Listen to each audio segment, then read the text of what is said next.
사랑하는 성도 여러분, 오늘도 여러분의 모든 길 가운데 주님과 동행하시는 축복이 있기를 소망합니다. 오늘 우리가 함께 묵상하실 하나님 말씀은 사사기 1장 11절에서 21절의 말씀입니다. 거기서 나아가서 드빌의 주민들을 쳤으니 드빌의 본 이름은 기럇 세벨이라. 갈렙이 말하기를 기럇 세벨을 쳐서 그것을 점령하는 자에게는 내 딸 악사를 아내로 주리라 하였더니 갈렙의 아우 그나스의 아들인 온니엘이 그것을 점령하였으므로 갈렙이 그의 딸 악사를 그에게 아내로 주었더라.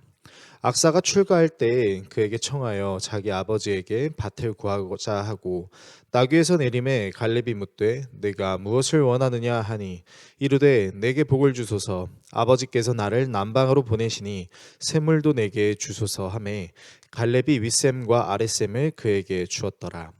모세의 장인은 겐 사람이라 그의 자손이 유다 자손과 함께 종려나무 성읍에서 올라가서 아랏 남방의 유다 황무지에 이르러 그 백성 중에 거주하니라. 유다가 그의 형제 시므온과 함께 가서 스밧에 거주하는 가나안 족속을 쳐서 그곳을 진멸하였으므로 그 성읍의 이름을 호르마라 하니라. 유다가 또 가사 및 그 지역과 아스글론 및 그 지역과 에그론 및 그 지역을 점령하였고 여호와께서 유다와 함께 계셨으므로 그가 산지 주민을 쫓아내었으나 골짜기의 주민들은 철병거가 있으므로 그들을 쫓아내지 못하였으며 그들이 모세가 명령한 대로 헤브론을 갈렙에게 주었더니 그가 거기서 안악의 세 아들을 쫓아내었고 베냐민 자손은 예루살렘에 거주하는 여부수 족속을 쫓아내지 못하였으므로 여부수 족속이 베냐민 자손과 함께 오늘까지 예루살렘에 거주하니라. 아멘. 오늘 본문은 유다 지파 내에서 하나님을 신뢰하는 사람들과 그렇지 못한 사람들의 모습을 다루고 있는데요. 어떤 내용이 있는지 함께 살펴보겠습니다. 지난 묵상에 이어서 유다 지파는 계속 정복 전쟁을 진행 중인데요.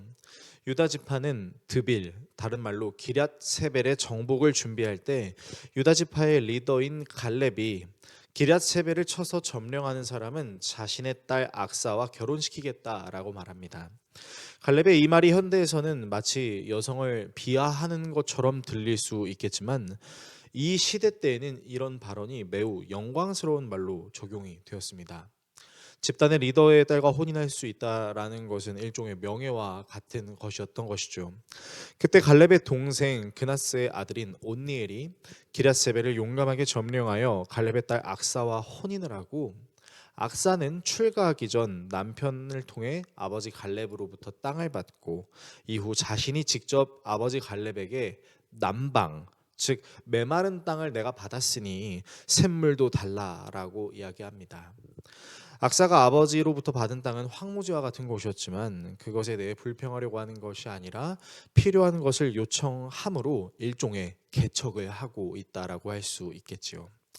또한 모세의 장인이 겐 지역 사람이었는데 그 겐 지역 사람의 자손들이 유다 자손과 함께 유다 광야에서 자리를 잡고 있었다는 내용도 기록되어 있는데요. 이 갈렙, 악사, 온니엘, 겐 지역 사람들에게는 두 가지 공통점이 있습니다. 바로 이들은 순수 유대 혈통의 사람들이 아닌 이방 출신 사람들이라는 것. 그리고 이 사람들은 하나님을 믿는 믿음으로 모든 개척의 상황을 직면했다라는 것이죠. 한편 17절 이하부터는 유다 지파 사람들이 가나안 족속을 무찌르는 내용이 다시 이어지는데요. 가사와 아스글론, 에그론은 점령하였지만 철병거를 가지고 있는 골짜기의 주민들은 쫓아내지 못했다는 말. 베냐민 자손들 역시 예루살렘에 사는 가나안 민족인 여부스 사람을 쫓아내지 못했다라는 말을 통해 그리고 여부스 사람이 오늘날까지도 예루살렘에서 베냐민 지파와 함께 살고 있다라는 말씀을 통해 혼혈 혈통들은 하나님을 믿는 믿음으로 개척을 해냈지만 반대로 순수 혈통들은 하나님이 함께 계심에도 불구하고 제대로 믿지 못하고 정복 전쟁을 완수하지 못했다는 아이러니한 모습이 기록되므로 오늘 본문은 마무리됩니다. 오늘의 말씀을 우리의 삶에 어떻게 적용해야 할까요? 갈렙이라는 사람은 너무나 유명한 사람이죠. 그는 가나안을 정복하기 위한 이스라엘의 12 정탐꾼 중 한 명이었고 여호수아와 함께 잔혹한 가나안 사람들이 밥이다라고 외쳤던 믿음의 사람이었습니다. 이 갈렙의 딸인 악사 역시 황무지 땅을 받았음에도 불구하고 아버지 갈렙에게 불평하지 않고 극복하려는 모습을 보여주죠. 또한 악사의 남편인 온니엘 역시 믿음으로 기럇세벨을 점령하고 이방 민족인 겐 사람들 역시 유다 자손과 함께하는 일종의 담대함을 보입니다. 그리고 이들은 모두 하나님께서 약속하신 땅으로 들어가게 되죠. 하지만 순수 혈통인 유다 지파의 유대인들은 하나님께서 분명 가나안 사람들을 자기 손에 넘겨주시겠다는 말을 들었음에도 불구하고 현실적으로 철병거를 가진 민족들은 이길 수 없다라고 포기하고, 또 베냐민 사람들 역시 모종의 이유로 여부수 사람들을 다 쫓아내지 않습니다. 철병거를 무찌르지 못한 것도, 여부수 사람을 쫓아내지 못한 것도 아마 변명할 수 있는 여진이 있을 것입니다. 그리고 이들의 변명은 하나님의 말씀에 온전히 순종하지 못하는 연약함을 보였고, 그 연약함은 평생 그들을 괴롭히는 가시로 남았다라는 것이죠. 하나님이 우리에게 주고자 하시는 믿음은 현실을 무시하거나 직시하는 것이 아니라 도리어 현실을 제대로 보고 그것을 돌파하려고 하는 것이라고 할 수 있습니다.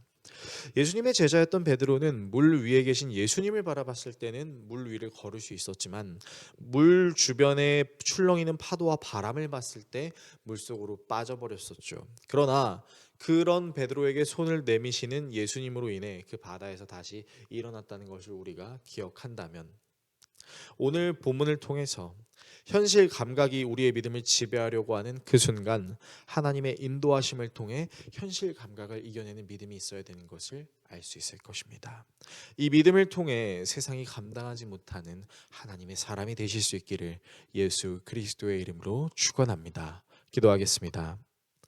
우리를 사랑하시는 하나님, 현실을 직시하는 것이 우리의 믿음을 짓누르는 것이 아니라 오히려 믿음으로 현실을 정면 돌파하는 우리의 생활 신앙이 되게 하여 주십시오.